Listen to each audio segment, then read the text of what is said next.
Welcome back everyone dito sa latest episode ng Deep Dive. I know medyo midnight na but hopefully gising pang tao considering medyo high stakes ang pag-usapan natin. Today's guest is a very special guest, good friend of ours from debate days pa yan, from UP days, from a notorious public debate days. And actually I regret na we haven't had him earlier dito sa show natin, but it's never late and we hope to have more of him. Now speaking of the Supreme Court ruling, let's be honest, I think a lot of people responded without going thoroughly through page by page, more than 90 pages dito.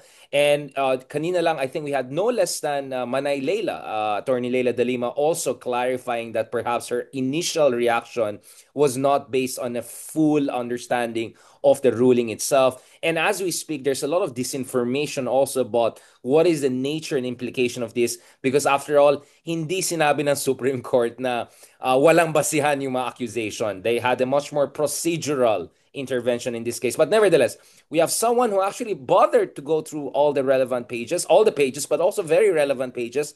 And for that, we have Attorney Jesus Falsis. Jesus, thank you very much for joining us.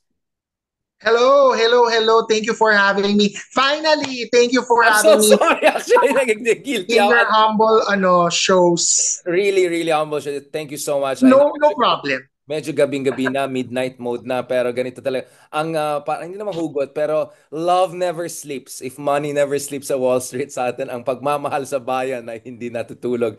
Speaking of that, Jesus Fassi, just for the sake of transparency, di ba? We want to be transparent. You have a history with the Supreme Court, right? And quite a storied history.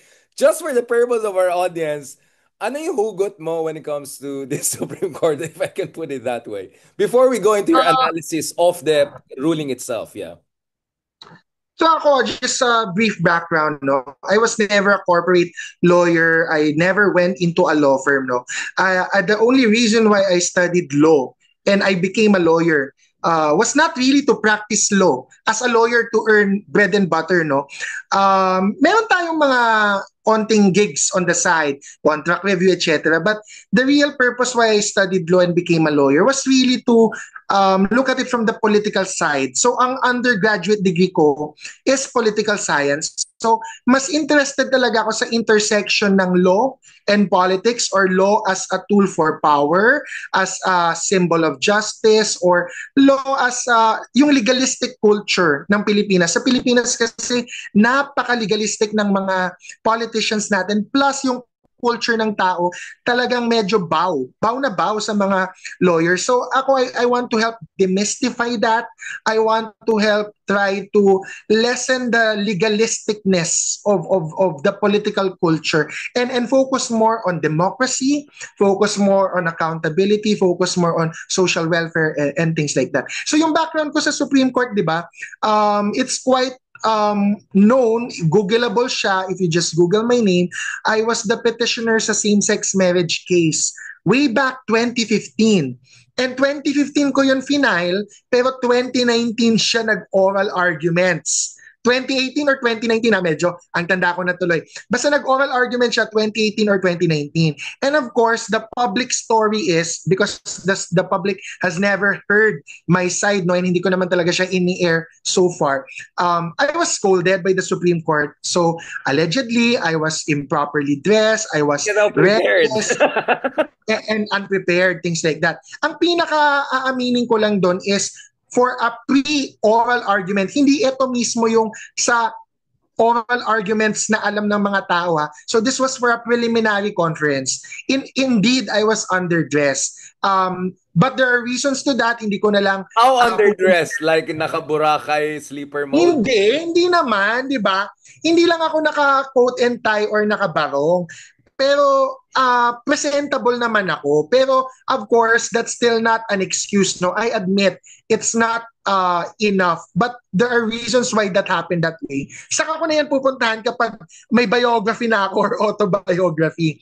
But my point here is the same-sex marriage case and how I was scolded, quote-unquote, by the Supreme Court was used as a reason, no? Parang cover to say to the public why it was dismissed, more than the merits of the case because I would defend myself and say I was not unprepared. Hindi ako unprepared ng oral arguments. In fact, kahit balikan pa ng mga tao, 6 hours akong nakatayo. 6 hours akong mag-isa na sumasagot dun sa mga oral arguments or questions ng 15 justices. Wala akong kapalit, walang substitute, Hindi ka walang naman ibang kulang lawyer sa na energy tinawag. eh. Hindi ka naman Ako kulang lang. sa energy at audacity. You never lack in terms of energy and audacity. So, you know, Well, ano lang naman, folly of youth. youth ka pa rin naman, but yeah, earlier youth days. Yeah, yeah. Ano lang yon because of the power of youth, 'di ba? Dahil bata pa tayo, we think we can do everything. And I think it's also the debater culture na medyo kapalmoks talaga mga debaters. But I am glad you mentioned that kind of very exceptional sa Philippines yan. I've never seen that, not even in the US, in Europe, yung idea na kung lawyer ka, may automatic deference on anything that has to do with government and, policy and all of that. That's quite weird. And I would say very third world exceptional Philippines thing. But thank you for mentioning that because that has been an irritant for a lot of people who are trying to look at this from a more dynamic multivariant point of view. Now, I know medyo digression ito, pero ang isang criticism daw doon sa intervention mo, your case before the Supreme Court was baka daw in terms of timing rin, in terms of political preparations din, maybe the timing of that intervention was a little bit maybe not optimal. How do you read that critique? Yeah, that plays a part into my own disappointment, no? So, ibahin natin yung pagiging lawyer kasi syempre tinitingnan lang ng mga tao na I was a lawyer who filed the case. But before I'm a lawyer, let's remember, and this is part of my demystification of being lawyers, no? I'm a Filipino citizen, tsaka bakla ako. Yun yung una kong sinabi sa Supreme Court. I openly admitted I was gay. So, dapat the lens that that case should be looked at is that I was a discriminated class. I am part of a group of people called LGBT, specifically I identify as gay, no, and I'm an openly gay man. I was a discriminated person before the case. That was why I filed the case. And I was discriminated by the case itself.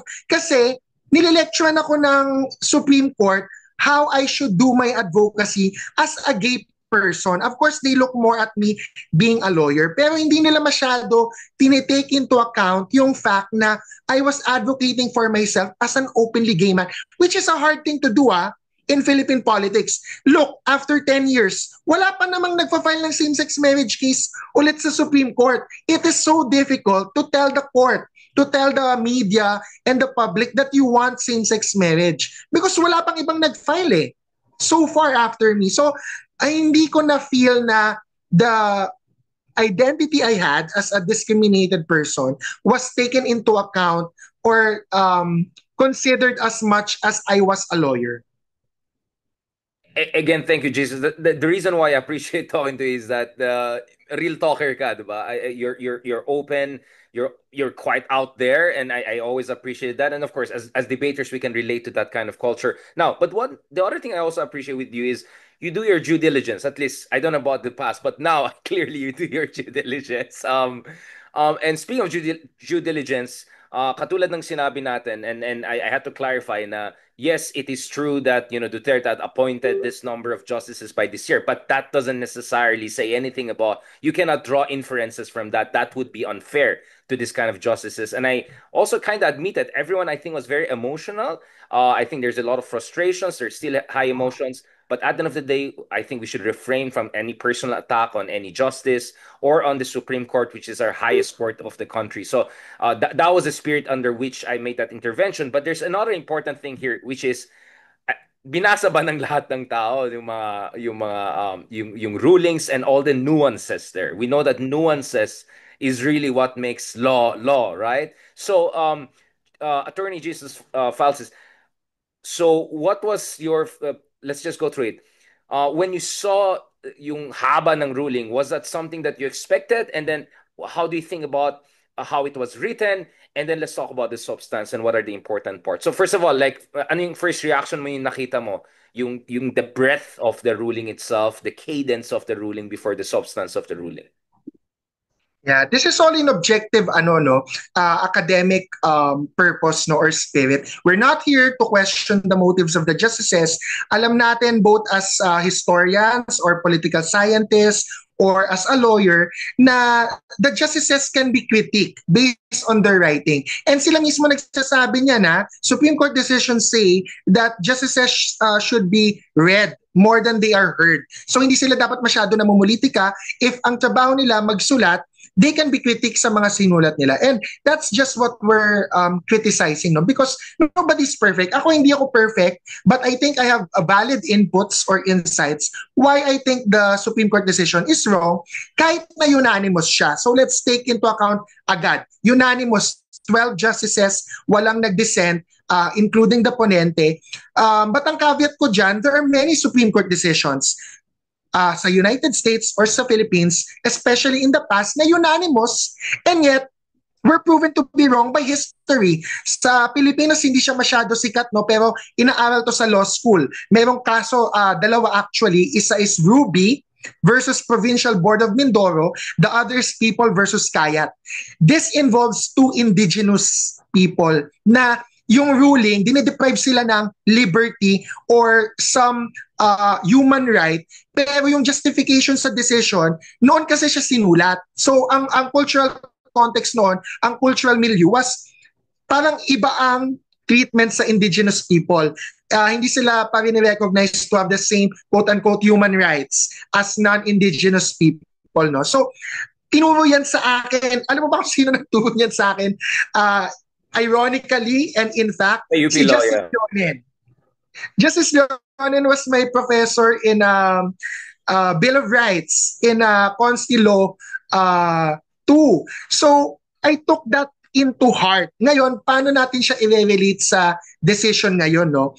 When you look at the decision, when you read the decision, in the case of Sara Duterte versus House of Representatives, there are many paragraphs there that contain illogical reasoning, which, see Professor Leonen, when he was a professor in UP Law, pointed out to us how to read cases. So let's look at some of the inconsistencies that I think are actual inconsistencies, no? Or parang illogical reasoning. Ang una dyan is the one-year bar rule. So dalawang issues sa Sara Duterte case. The first is the impeachment is unconstitutional because it violates the one-year bar rule. Second, it's unconstitutional because it violates due process. Doon tayo sa one-year bar rule. Meron tayong other number. The other number is 4. So sa impeachment complaints, may first 3 and then the magical 4th. Magical 4th kasi yun yung transmit sa Senate. So paano ba dinecide ng Supreme Court yung decision based on the Constitution? What does the Constitution say? Article 11, Section 3 says that no impeachment proceedings, not complaint, no impeachment proceedings shall be initiated except once a year or within a period of 1 year. So that gives rise to the one-year bar rule. Ang tanong, kailan nagkakaroon ng initiation? So matagal nang naturo yan sa mga law students. And lawyers like me, lumaki kami sa doctrine na tinuro ng Supreme Court mismo in the case of Francisco versus House, later sa Merceditas Gutierrez Supreme Court case. Ang klaro-klaro doon na there are two ways to initiate. First is kapag walang 1/3 na congressman, isa lang nag-endorse na congressman, may citizen na nag-file, and they file it, it must be filed and referred. Dalawa. To be initiated yung first mode, it must be filed and referred. That's clear. The second mode, ito yung Manny-Villar mode. Kasi baka nakakalimutan na natin, hindi naman bago yung ginawa ng 19th Congress na transmit kagad sa Senate. You had that in the form of Speaker Manny Villar when in 2001, 1/3 congressmen signed the impeachment complaint, automatic. Transmit na ni Speaker Manny Villar to the Senate based on the second mode. What's the second mode? An impeachment complaint is initiated when it is filed or signed by one-third of the members of the House of Representatives. And dito ko, I have to be very particular, no? People can Google and read the Constitution. What does the Constitution say here? Automatic. In case the impeachment complaint is filed by one-third, the magic number of one-third, it shall constitute automatic. Automatic. Wala nang gagawin. Walang kailangang makialam. Automatic. It shall constitute as the articles of impeachment. And after being constituted as the articles of impeachment, trial by the Senate shall forthwith proceed. Pagbabasahin mo lang yung paragraph or text ng Article 11, Section 3, Paragraph 3 or Paragraph 4, it's clear. Walang procedure sa gitna. It is one-third pumirma, one-third ng members, automatic articles of impeachment, automatic trial by the Senate shall proceed forthwith. Okay, balik muna tayo sa one-year bar rule, no? Medyo na foreshadow ko yung sa due process like let's be so first of all, we established the precedent. We also discussed the Mercedes Gutierrez case previously, which was a Scorpio with Senator Trillanes, who was in the midst of the drama as a senator. Thank you for mentioning that, Attorney Files. But can we go to the one-year rule? So what is that one-year rule? Ano yung cutoff point? Kasi just to be clear, hanggang ngayon nagtatanong tao, bakit February next year pa pwede mag-file? Bakit hindi by the end of this year? Kasi you start from the fourth complaint or first, you get what I'm saying? So can we do it methodically, almost arithmetically as much as legally, this part? Very important to. So yung chronology, punta tayo sa timeline. Hindi ako kasing sigurado doon sa second or third impeachment complaint. But what's clear, first impeachment complaint was filed December 2, 2024. Ngayon, punta tayo sa next more important date, which is February 5, para masagot bakit February 6, 2026 pa yung susunod na pwede allegedly na proceeding. February 5 was the last day of the session of the House and the Senate before elections, bago sila mamulitika at saka mga panya. What else happened on February 5? On February 5, the first three impeachment complaint, the one that was filed December 2, the second was filed somewhere December, and the third was also filed sometime December. But all of those three were included in the order of business ng House of Representatives para talakayan nila, and that's required by the Constitution.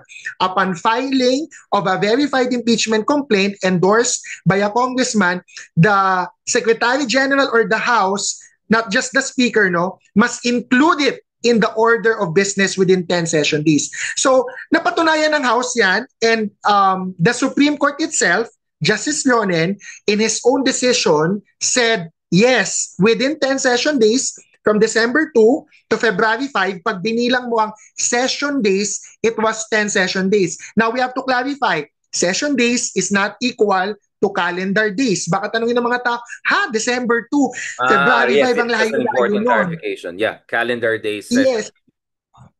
Because ang session day ay nasa calendar ng House. May sariling calendar ang House. Basta ang importante here, kung ano yung calendar natin, January, February, December, 1, 2, 3, until 30 or 31, that's a calendar day. Ang session day is a different calendar altogether. You will have to look at the calendar of the House. Basta ganito, napatunayan yan ng House and pinaniwalaan ng Supreme Court. Sinabi mismo ni Justice Leonen sa decision niya, indeed, that the first three impeachment complaints were included in the order of business of the House within 10th session day. The 10th session falling on February 5. Ang 10th session day was February 3 to 5. So on February 5, the last day of the 10th session, properly included. Okay, now bakit natin yan pinag-uusapan? Kasi sabi ng Supreme Court through Justice Leonen, February 5 is the reckoning date or the trigger date for the one-year bar rule. Bakit na-trigger daw yung one-year bar rule? Kailan ba nati-trigger yon? Nati-trigger yon kapag merong impeachment proceeding that was validly initiated. So again, we go back to the doctrines or what the Supreme Court has said. Kailan na i-initiate ang isang impeachment proceeding? Hindi ito yung Manny Villar mode. Doon tayo sa first mode. The first mode, which is may citizen and may congressman na nag-endorse, it is referred and included in the order of business. It is initiated kapag may filing and referral. Ngayon, referral to who? Not to the order of business. Referral to the proper committee. At ano yung proper committee? Committee on Justice. So ang sabi ni, and this is me arguing for Justice Leone na, hindi mo na yung criticism po or constructive input. Ang sabi ni Justice Leone, February 5, 10th session day, it was included in the order of business, but it was not referred to the Justice Committee, sabi ni Justice Leone. And therefore, siya nag-conclude, nung nag-adjourn daw nung February 5, ang House of Representatives, effectively, ito yung pinaka-paboritong word sa Sara Duterte versus House, ito yung bagong word, effectively dismissed yung first 3 impeachment complaints and effectively, yan din yung word, effectively na-initiate na yung impeachment proceeding triggering the 1-year bar rule. Okay, so yun yung argument ni Justice Leonen. Pagpasok daw ng 4th impeachment complaint, na-dismiss na daw yung first 3 kasi hindi refer sa Committee on Justice, inupuan, or ayaw galawin, yun yung sinabi ng decision mismo, willfully not acted upon or negligently not acted upon, and therefore effectively dismissed. Words ng Supreme Court yan. Pag effectively dismissed daw, that is equal to initiation. Since may initiation na, may 1-year bar na, yung sumunod na 4th impeachment complaint, which was also included in the order of business on February 5 and transmitted to the Senate because it was signed by more than 1/3 congressmen, bawal na. Kasi may 1-year bar rule na daw. Okay? So, clear tayo, that is Justice Leonen and the Supreme Court decision. Punta tayo sa perspective ko why there was a misapplication or misappreciation of the 1-year bar rule.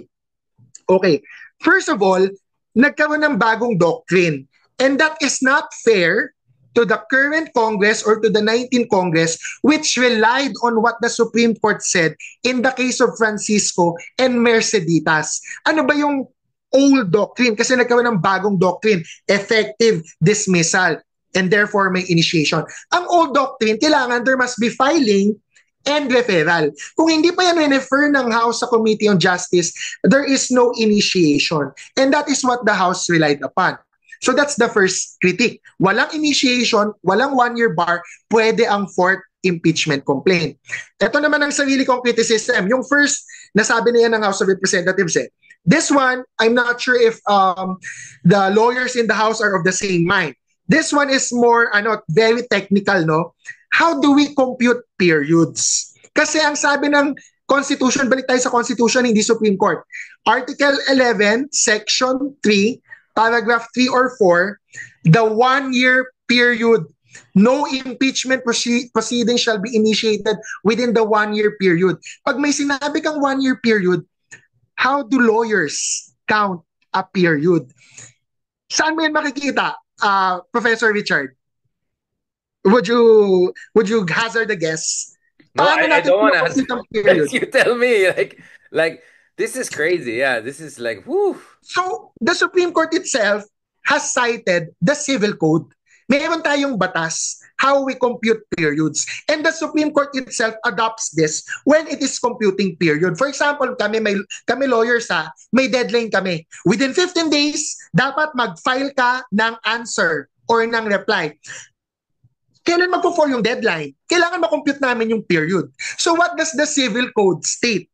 Article 13 of the Civil Code states, you exclude the first day.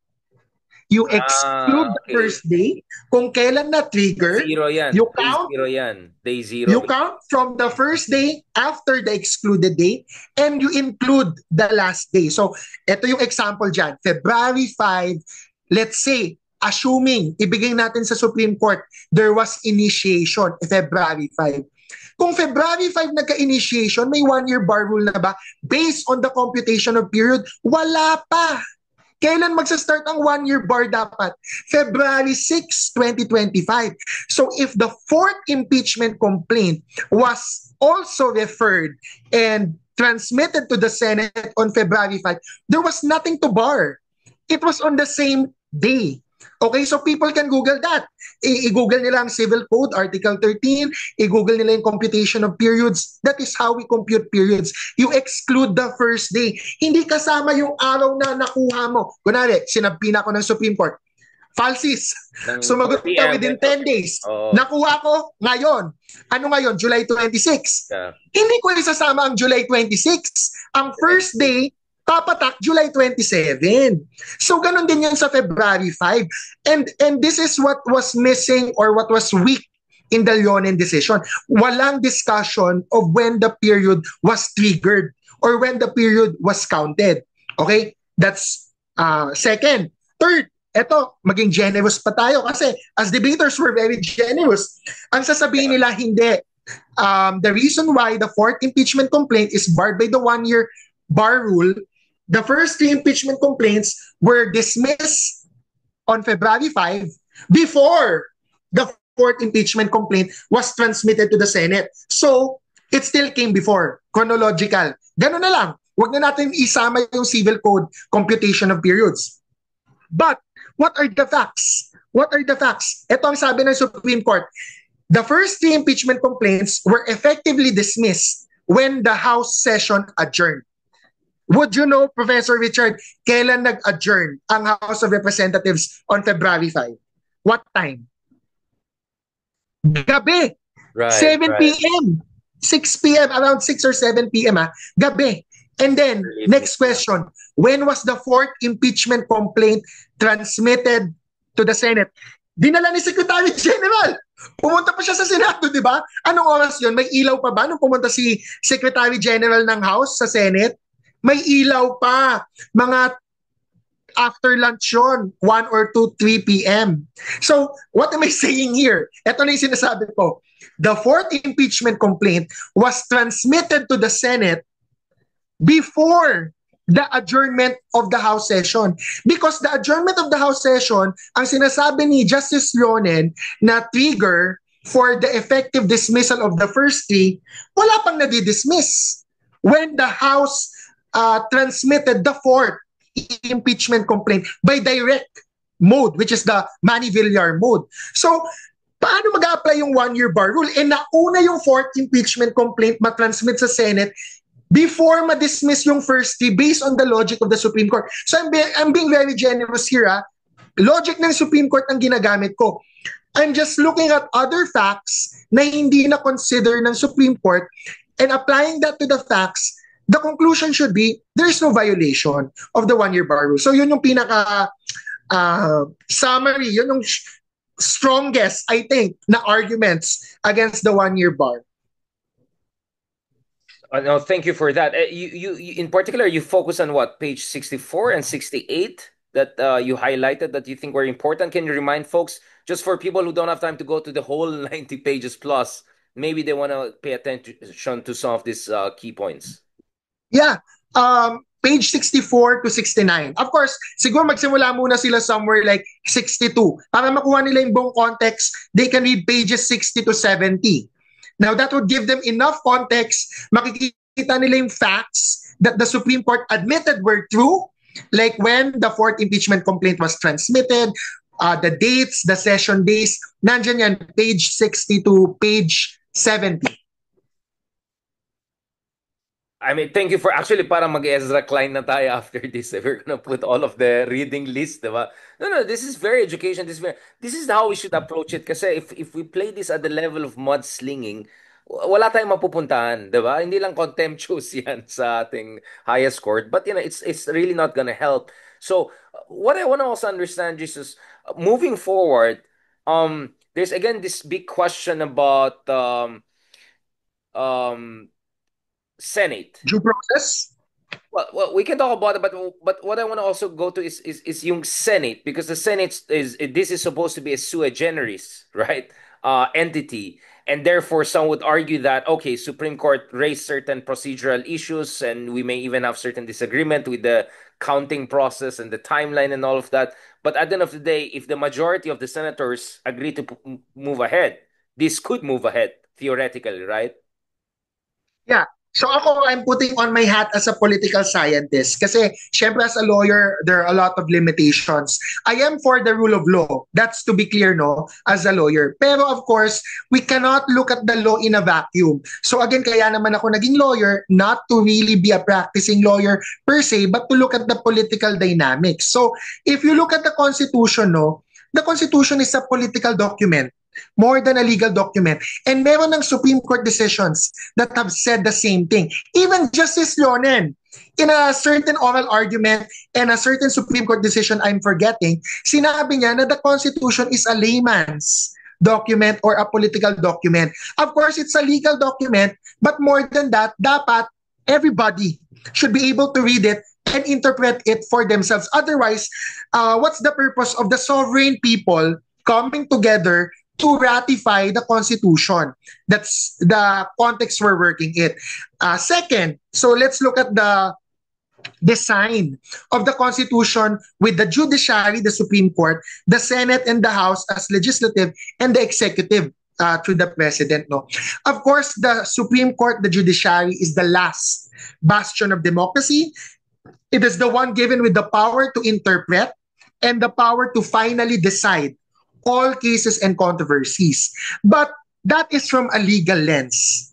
Legal lens meaning the reason why Supreme Court is final kasi bawal na mag-second motion for reconsideration, bawal ka na mag-question if the Supreme Court has decided with finality. But in the context of history and politics... motion for reconsideration ng House of Representatives, right?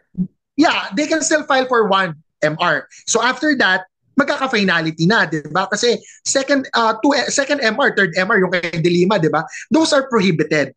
We have to let things rest at some point. So, that point is with the Supreme Court. Wala nang higher court than the Supreme Court. So that's why it's final. The reason why I mentioned that is because from a political lens, madami ng mga justices, US justices, madaming political scientists and historians who have said that the Supreme Court are also humans. That's the first thing we should note. They are also prone to error. It doesn't mean unanimous ang decision. Doesn't make it correct. Sinabi ko na kanina, Ruby versus Provincial Board of Mindoro. Sa United States, yung mga slavery decisions. Ang daming mali na eventually history said that's wrong. So, what am I pointing out here? In relation with the Senate, yung Supreme Court decision should be respected in the context of does it advance the Constitution? Kasi the Supreme Court is only as credible and persuasive as the reasoning behind its writing. If hindi maniwala yung mga senators that the decision of the Supreme Court is sound, is based on the Constitution. Let's just give a very obvious example, Richard, di ba? What if the Supreme Court said, gays have no rights? Nilagay nila sa Supreme Court decision. Nagkaroon ng Supreme Court case about gays, and they said, transgenders and gays have no human rights. That clearly contradicts the Constitution of the Philippines, which says everybody has human rights, including LGBT. What will the political branches do? What will the sovereign people do? Follow the Supreme Court? Not necessarily. And again, we're not promoting here the violation of the rule of law. We're not saying don't follow the law. Ang question here, what is the law that should be followed? It will always be the Constitution. The Supreme Court, even though it is given with the final power to interpret the Constitution, doesn't mean it is perfect. It doesn't mean it is always correct in what it says about the Constitution. That is why, and this is the concern with the Supreme Court decision, that is why the Constitution said, itong clear words ng Constitution, sole and exclusive power to initiate is with the House. Sole and exclusive power to try impeachment is with the Senate. Because the framers of the Constitution and the people, nung pinirmahan niyang Constitution, the frame of thought then was, let's reserve it to the political branches more than the judicial branch. Although, of course, the judicial branch has a role to play from time to time, but in very serious controversies na parang imina-micromanage ng Supreme Court what the House should do, parang minamando at dinidiktahan ng Supreme Court, etong dapat mong gawin, House and Senate. Can the House and the Senate resist? So that's the overreach critique. That judicial overreach. Judicial overreach. Wag muna tayong pumunta sa Pilipinas. Let's look at other countries. In other Let's look at the countries, US, when the right? Whereby judiciary, I mean, okay, like you keep on talking about, I mean, the US, right? This is a very live debate, literally, because the Trump administration has been pushing back against the Supreme Court's, inhibitions on yung dinadala yung mga illegal immigrants sa El Salvador. And ang argument ng executive branch is that it is their prerogative on matters that have to do with foreign policy, etc. So we already see in the US, there is already back and yeah, forth. Interesting, even if the court is supposedly dominated by conservatives. What I'm saying is that even in America, which jurisprudentially is some sort of inspiration for us, right? Even there, we see this as a very a poignant, diba, and contentious situation. yeah. And then the basis of that is separation of powers. So separation of powers, hinati, tatlo. Judiciary, legislative, executive. Ang akala lang ng mga tao, ang usual concept, kasi nga legalistic tayo eh, it's only the judiciary who can tell the executive and legislative that they're overstepping and violating the separation of powers. Eh what if lang to, theoretically, what if it was the judiciary that was violating the separation of powers? How can the judiciary do that? These are well-established academic concepts and even legal concepts in other jurisprudence, not just in the Philippines. There's a concept called judicial legislation. Judicial legislation is a clear no-no. Judicial amendment of the Constitution, that by interpreting the Constitution, they change the Constitution because of how they interpret it. That's a violation of the separation of powers.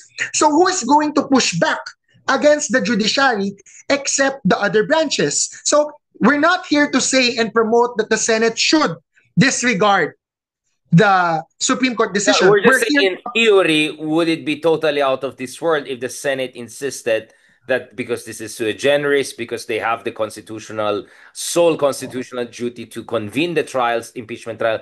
Therefore, if they move forward, does that create constitutional crisis? Because Dean Jokno, Congressman Jokno, has been warning about constitutional crisis, although from a very different angle. In theory, the Senate can disregard the Supreme Court decision. So this is a political scientist hat, no? And the question of constitutional crisis, ang question kasi dyan, the Senate, by disregarding, is forcing a constitutional crisis. But let's take a step back. Baka sasabihin ng Senate, it's actually the Supreme Court that created or is forcing a constitutional crisis by stepping or by creating overstep or overbound doon sa limit ng judicial power versus legislative and impeachment power. So the constitutional crisis begs the question, is the Senate the one making it, or is the Senate the one who will try to save the Constitution from a constitutional crisis? Whew. We are in quite unprecedented grounds. Have you been here before? I mean, what is the closest analogous situation you can think of, Jesus, from so legal history na ito, no? Legal studies na ito. Like, I'm thinking, have you been in this situation? Because parang ping pong na ito eh. Like, no, You you're, know, yeah. many people don't think may analogous situation, but actually meron na. Ito naisip ko. Remember when the Supreme Court issued a TRO or a decision in favor of GMA, that GMA should be allowed to fly? Meron na yun. You know what happened then? Medyo matanda na tayo. Yung memory ko, ginag ko din yan. Pero naalala ko noon na meron ng winawagayway na decision yung mga lawyers ni GMA sa harap ni De Lima saying, or sinasabi na, ito nasabi ng media, may decision ng Supreme Court, let her fly. But De Lima and Pinoy, the president, did not let her fly. Ito pumasok yung asawa ni Clooney, di ba? Ni-raise pa sa United Nations yung issue and all. Yes, human rights I violations. remember that, yeah. But that situation is an example of another branch asserting its independence or valid exercise of powers against another branch, which is the judiciary. No, I really appreciate this clarification because actually earlier, in an earlier episode on this show, we had Justice Carpio also clarifying that when you talk about issues of kunya, yung rule of law and yung issue ng human rights violations, before you even talk about the role of the courts, dapat pag-usapan ano yung ginawa ng NBI, ano yung ginawa ng DOJ nung panahon ni Digong when it comes to yung mga EJ case, di ba? It was a very good clarification na bakit parating onus nilalagay sa mga korte, sa judiciary, when in fact, a lot of cases, the first judicial acts or justice-related acts should come emanate from the executive branch, meaning DOJ, etc. So it also runs the other way around, di ba? That the Supreme Court doesn't have necessarily the monopoly on matters that have to do with Yes. justice, right? And that's On exactly what this is, matters of justice. on Kasi matters of ang justice. criminal justice system, akala ng mga tao courts lang eh. So ang criminal justice system in both legal and political lens, may 5 pillars. That includes the prosecution. That includes the executive. Yun nga eh. So, it's weird, right? We have a very legalistic culture, but we have a very narrow understanding of what is the realm of law, right? And what is the realm of justice, diba? So this is the irony And that we're correcting here, and that's why I really appreciate it. Now, just as I And I mentioned, think ang i-add ko na lang dyan sa legalistic culture, ang medyo unfortunate sa Philippines, and this is with all due respect to the Supreme Court and all lawyers, no? But many lawyers are afraid to criticize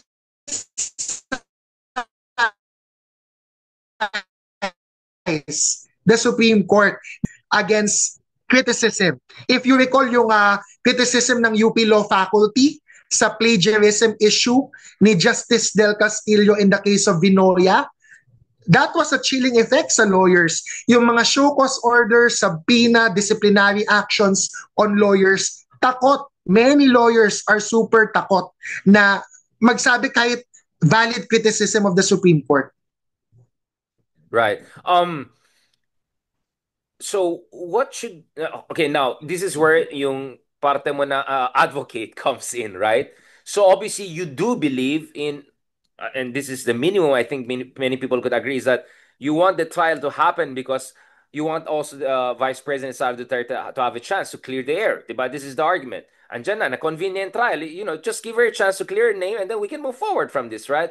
So as someone who advocates at the very least for that, what is the way forward right now while at the same time giving due respect to the Supreme Court? And as I emphasized earlier, let's also be fair and not cast aspersions, unfair aspersions on the justices. Even though, of course, initially I think a lot of us were emotional and we said things, but I think we have to be very clear about also due respect to the Supreme Court. What do you think should be the way forward, Jesus, without also triggering a constitutional crisis, not only in the legal sense of the word, but also and this is the fear we have had in the functional sense of the word na baka mamaya mapunta tayo sa I don't know if people are familiar with the Operation Car Wash scandal in Brazil whereby suddenly everyone was affected, the vice president, the president. Next thing you know, meron palang anomalous activities yung DOJ. Oh my God, everyone was getting kicked out. So Bolsonaro comes in, next thing you know, even Bolsonaro go like it was a mess. It totally destroyed Brazilian democracy. I don't know if the country has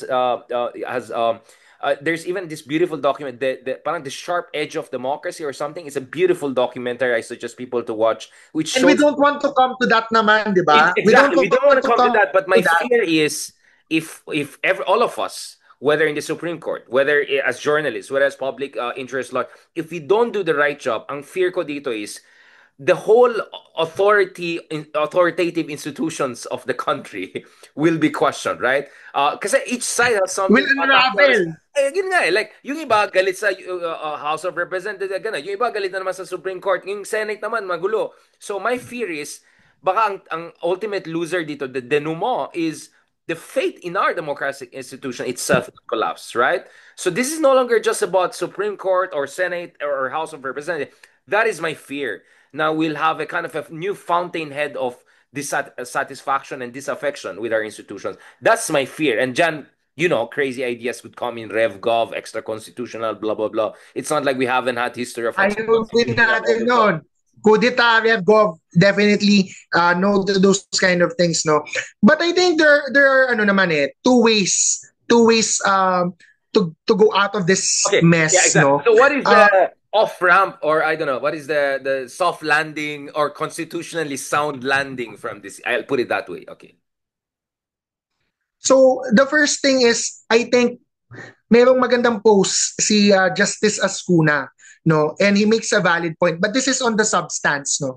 On the substance, yes, the Supreme Court can make a new doctrine. So kami, mga matatandang lawyers, kailangan kalimutan na namin ang House, Francisco versus House, tsaka yung mga ganun. Dito na kami sa Sara Duterte versus House. May bagong way to initiate. But when the Supreme Court makes a new doctrine, sabi ni Justice Ascuna, and this has happened in so many Supreme Court decisions, what the Supreme Court should do is to state and follow the doctrine of operative fact na kung ano yung nangyari noon, even though it is unconstitutional, they relied on previously thought to be constitutional ways to behave, which is yung ginawa ng House, nasabi ng Supreme Court ngayon unconstitutional. And dapat prospective na lang yung application ng bagong doctrine. So magiging valid yung fourth impeachment complaint by the doctrine of operative fact, but moving forward, the House will have to amend and revise its procedures in terms of how it files and endorses impeachment complaints. That's one, that's the substantive. The second is procedural slash substantive, no? May nag-point out, di ba, 2 weeks ago kasi yon or a week ago when commentators like me, and I think you also raised some concerns, naglabas kasi nga si Supreme Court ng order sa House to answer some factual questions. Actually, many factual questions. So madami nang naging concerns ang mga tao doon kasi bakit ang daming tinatanong, etc. Ang concern doon is that those questions were to an order. Hindi pa actually binibigyan ng opportunity ang House as a respondent sa kaso ng Sara Duterte versus House to file a comment. Hindi pa siya nakakapag-formally comment. Ang ginawa lang ng House was to file a compliance. Kasi nga inutusan siya na sagutin yung factual questions. Pero hindi pa siya nag-raise ng full-blown legal argument or legal pleading. So, procedural siya na substantive na the House should file an MR on the grounds of due process that it should be allowed to file a full comment. And doon sa comment na yon, erase niya lahat ng arguments plus yung doctrine of operative fact. And then the Supreme Court, kahit in the end, will reject the arguments of the House, except the doctrine of operative fact, matutuloy yung impeachment trial. That's on the House. The third na naisip ko ngayon is the Senate. The Senate can also file a motion to intervene or motion for clarification asking for the application of the doctrine of operative fact, yung suggestion ni Justice Ascuna. So I think that's the Thank you for best. mentioning him because I was actually in the process of trying to arrange an interview also with that very good justice. So thank you so much for mentioning also that. No, I really appreciate. Actually, by the way, marami pa lang nanonood even though 1 a.m. na, magwa 1 a.m. na. I think people are really appreciating this, Jesus. I think we really have to have our own version of R&R, yung version namin ni Ronald Leal. We have to do this kind of law and politics kind of talks once in a while because we have to be educational. I think emotions are understandable. Political leanings are sometimes, more than clear. But we really have to be fair. Kaya tama yung ginawa mo na even if tama yung argument, ito yun naman yung problema, right? Or even if ito yung hindi problematic, ito yung mga implications, right? So we're looking at this from many angles. So you're still cautiously optimistic that we could have an off-ramp to avoid a kind of a ping-pong crazy constitutional crisis situation. Those are just the ways out. I think ang pinaka-realistic, ang nakikita ko na so far, I think majority of the senators will comply with the Supreme Court decision. I think they will vote to end the trial based on the number of senators that have been speaking out. So hindi na mangyayari itong mga suggestions like suggestions ni Justice Ascuna. It will just end. And then the House will just have to wait until Feb 6 to file an impeachment complaint, or the people like us, no, and civil society groups. I think the best suggestion I'm hearing and ang pinaka may momentum is to hold a people's court, which yeah, is we mentioned that. Yeah. That is the way out. Can you explain to people what is a people's court, and also politically and legally speaking, what is the implication of that? Is it enforceable? Is it gonna keep this alive until next year February? And by the way, can the Congress continue to hold hearings relevant to what led to the impeachment articles to begin with? Kumbaga, hindi naman tapos ng usapan, di ba? Just to be clear, the Supreme Court did not discount yung substantive basis of the articles of impeachment. They raised their own concerns with the procedures and potential or supposed violation of those procedures, right? Pwedeng pwede. That's why there's already mga signals from the House about a Quadcom 2.0. But of course, ang tanong kasi dyan, will it be just redundant? Of course, sana may bago na mailabas. So it will be up to them kung may bago silang mga ma-present na witnesses or ma-reveal na evidence. Yung sa People's Court naman, tayo kasi, yung mga nag-aabang for impeachment trial, we just want to know what are the evidence or what's the evidence that would have been presented in the impeachment trial. That can be presented in the People's Court with some representatives participating. Para Some, simulation. yeah. Now, wow. I mean, for me, But that will include, that will involve credibility. yeah, you have to do it. You have to That will involve the credibility of the people participating, I think. Yeah, well, we're in crazy interesting times. Thank you very much again, Attorney Jesus Falsis. There's so much more that I want to discuss with you, but probably we'll choose it at the better time zone. Medyo, ano ba, Southern Europe bang time zone natin. But on that note, thank you so much. So for the purpose, sabi ko nga, medyo i-Ezra Klein natin. What do you think, what do you think na dapat basahin ng mga audiences natin on their own to have a better appreciation of the facts that we have been discussing before they jump to opinions and conclusion and just picking and choosing and cherry picking sinong gusto nilang pakinggan on this issue?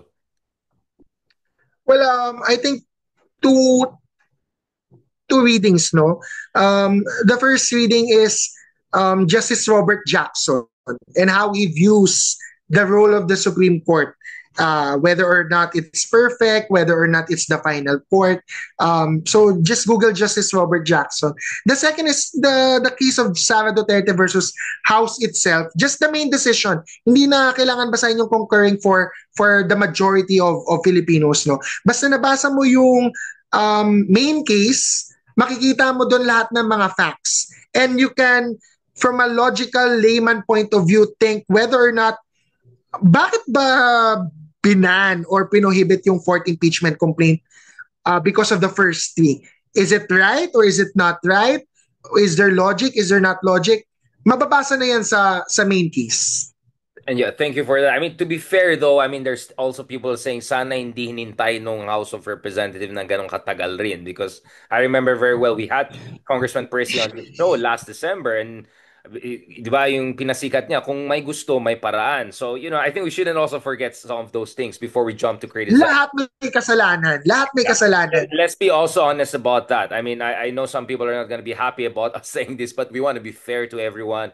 And my sense is that's where also folks in the Supreme Court can come in. And di sana kung ginawa nyo kaagad nung napasaya, di wala na tayong usapan ng ganun. But where does that also leave Cheese, by the way? Cheese Escudero.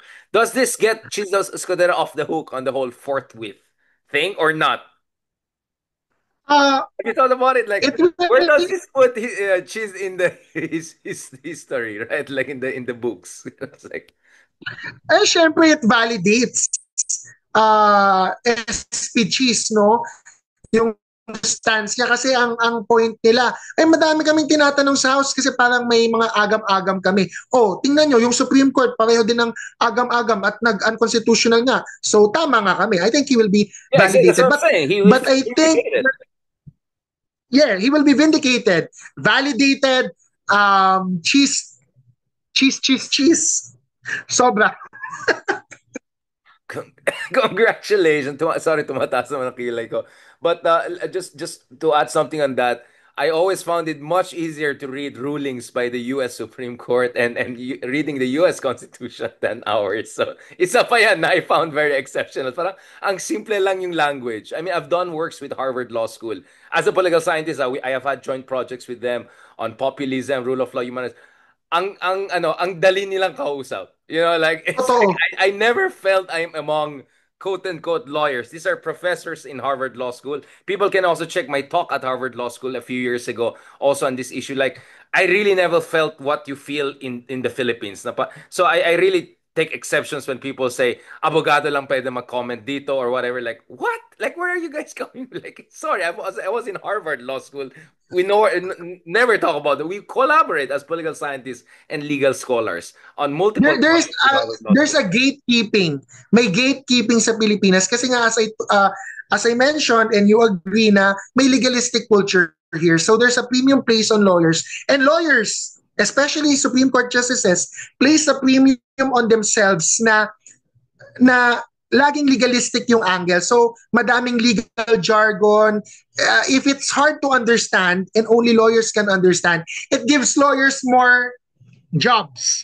Well, it's called entry barrier. My term, the entry barrier. But having said that, what I also appreciate about the legal discipline is at least yung rigor na you have. There's a certain rigor, right? In terms of the logic, in terms of the evidence. At least hindi siya kwentong barbero, unfortunately, with a lot of fake political pundits we have out there who are just regurgitating the political interests and talking points of certain people. Bago tayo mag-name I- drop ulit, kasi name drop yata ako ng isang ipasok ko lang ng mabilis etong legalistic culture, makikita mo sa decision ng Supreme Court, first time din niya sinabi na the impeachment is more of a legal process. Kasi before this case, most decisions in the past, Francisco versus House, Merceditas Gutierrez na case, says it is more a political process with some legal processes. Pero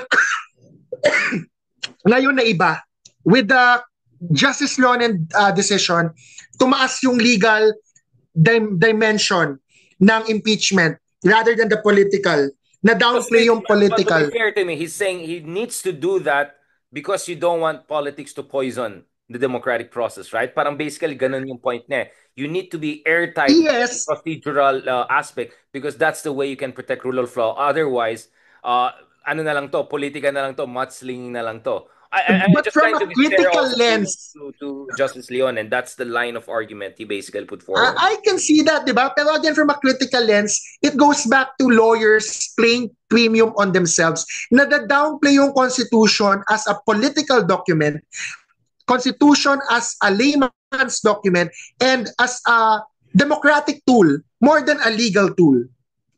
So what you're saying is that we have seen the rejudicialization or relegalization of what you believe is what many would rather believe that is a fundamentally a political process. And when we say political, hindi yung politika in a Philippine sense. Political in the sense that there should be participation, there should be a democratic egalitarianism, right? A certain level of inclusivity and inclusiveness, right? We mean it in that sense, in that democratic sense.